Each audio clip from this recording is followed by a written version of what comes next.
करवीर तालुक्यातील दोनवडे इथल्या कामधेनू सहकारी दूध संस्थेनं बेकायदेशीर वाढीव सभासद रद्द करावेत, वारसांची नोंद घालावी अशा मागण्या विरोधी गटाच्या वतीनं संस्थेच्या अध्यक्षांकडे करण्यात आल्या।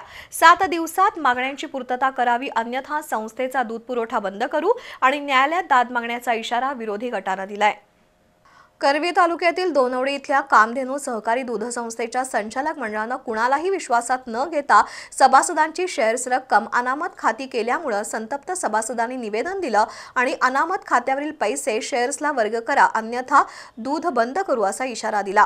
शेअर्स रक्कम सहकार खात्याची परवानगी असल्याशिवाय कमी करता येत नाही, त्यामुळे संस्थेनं बेकायदेशीर वाढीव सभासद रद्द करावेत, दूध पुरवठा सभासदांची शेअर्स वर्गणी चालू करावी, ज्या सभासदांची शेअर्स रक्कम अनामत खात्याला वर्ग केली आहे ती पूर्ववत शेअर्स रकमेला वर्ग करावी, वारसांची नोंद घालावी अशी मागणी तुकाराम कदम यांनी केली आहे।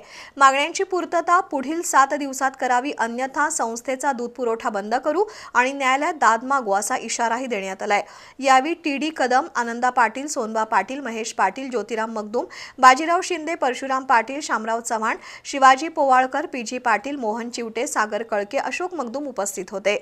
मागण्यांचे निवेदन जिल्हा निबंधक सहकार मंत्री यांना देणार असल्याचं विरोधी गटानं सांगितलं।